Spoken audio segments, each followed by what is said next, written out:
Before Ramadan, I probably couldn't tell you the last time that I actually picked up a Qur'an and prayed from it. Of course, during Ramadan, it's easy. We all know we should be praying, and it's the month of Qur'an, essentially. But before that and after that, outside of Ramadan, how often do you actually pick it up? And for a lot of you, it will be not at all. And that's how I was. I didn't really pay much attention.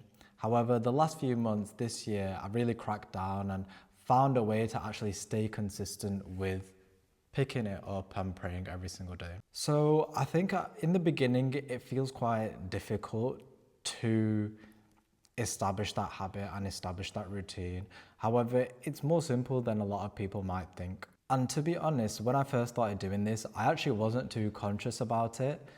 However, when I look back on it now and reflecting on it, I feel like there's a certain formula that I have used to kind of implement this and put this into place.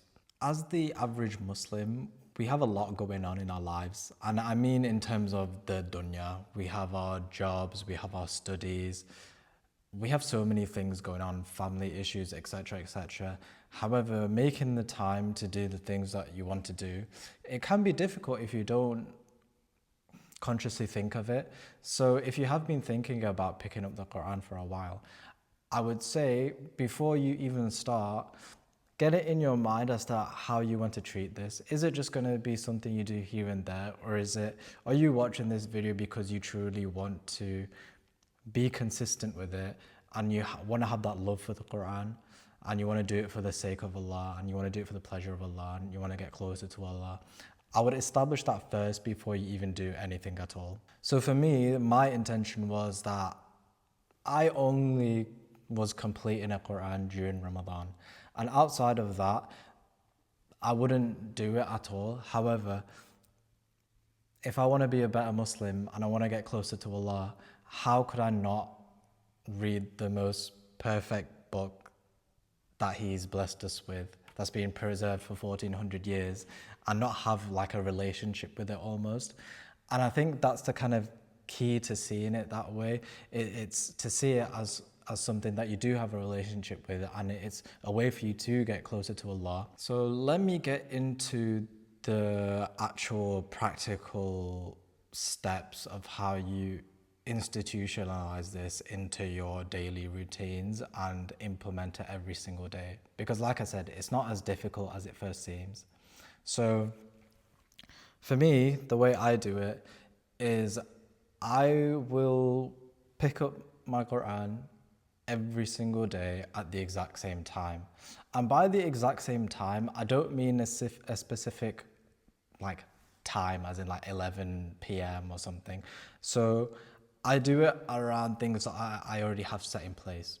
And the easiest thing for all of us is our salah. So before I go to sleep every single night, I will pray my Isha. So in the UK at the moment, Isha is around 10, 11-ish. So it's quite late. However, when I will pray my Isha before bed, essentially. That is something that is part of my day every single day. And it's it's the same with your other namaz as well, or your other salah. I should be a bit more, accessible to everyone. As a Pakistani, we say namaz, namaz, namaz, and you talk to someone else from another country and they're like, what the heck is that? And you have to be a bit more accessible and say salah. So I'll say salah. So with our salah, we pray them at set times every single day. And to be honest, in terms of my daily routine, it's completely set around that. And by the way, this advice can kind of be applied to anything.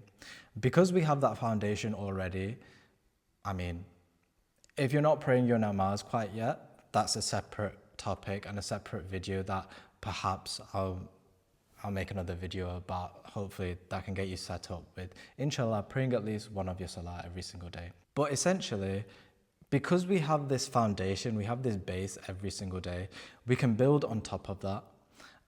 And with your Quran, it's easiest to do it when it's tied to something else. I'm pretty sure there are a few self-help books that kind of go into this. I think, I've not read it, but I've heard Atomic Habits, how it mentions this principle of stacking things together. And I completely agree. I think doing things when in like a bundle rather than doing them individually, it makes them much easier to stick to. So for me, the most convenient time to pray is after my Isha Salah before bed. So because I've already got wudu, it's easy to pick it up and start praying. And I'll do it in bed before I go to sleep. And that's every single night. This takes me on to probably the most important point, I would say. And that is not to put so much pressure onto yourself. And by that, I mean, don't set lofty goals in terms of, oh, I want to pray every single day, because I think that is an amazing goal and that is what I strive to do. And that is what I am doing. However, the actual extent of that, sometimes it changes. And by that, I mean that my mentality going into the evening, because you have to realize that sometimes you're exhausted, you're shattered, you've had a really long day. So for me, I work 2 jobs. I'm at my second job at the moment. I will get home for about 9:30, 10 o'clock-ish. And after that, I am absolutely exhausted. So how do I actually stick to my word and stick to my promise that, yes, I will do it in bed before I go to sleep? So of course, like I mentioned before, the fact that I do pray Isha when I get home straight away, that makes things easier because I have wudu already. That's one kind of a barrier that is lifted because I've already done wudu. And then the second one is, and I think this is a big limitation for people, is how much are you actually praying? So when I first began this, and it was after Ramadan, I thought, okay, even though Ramadan is over, I want to carry on praying Qur'an. But how much? Because during Ramadan, it's kind of easy, like every single day, you're like, okay, I'm going to do 1 supara every single day. And by the end of the month, I've completed the whole Qur'an. And it's easy to lose that kind of passion and vigor, motivation as soon as Ramadan is over. So I humbled myself a little bit and I cut it way back. And by way back, I mean to the point of the day after Eid, I just told myself, all right, when I get into bed tonight, after I've prayed my Isha, I will just pray 1 ayah of Qur'an. Sometimes not even 1 ayah. Sometimes my intention was just, okay, let me just open it. Because I feel like that is the biggest barrier. And during Ramadan as well, because you think, oh, I have to pray a full supara. It can take between 40 minutes and an hour or half an hour, depending how quick you are. For me, it's about 40 to 45 minutes that it takes me to read a full supara. And obviously that is, your brain does not want to think about hard things. If it thinks it's going to be really difficult, it's going to be much more harder for you to actually start that thing. So when you reduce that kind of friction and just tell yourself, okay, I'm just going to open the Quran, I'm just going to pray 1 ayah, it takes that pressure off and your brain thinks, oh, that's not too difficult. I can do that. I can open the Quran. That's easy. And when you start thinking that way, things like praying Quran, and like I said, this can be applied to anything. Lowering the bar makes things a lot easier.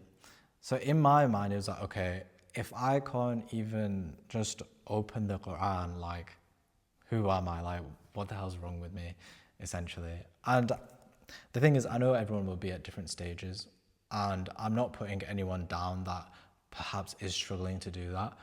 But if that's where you're at, go even further. So for some people, it might be doing wudu.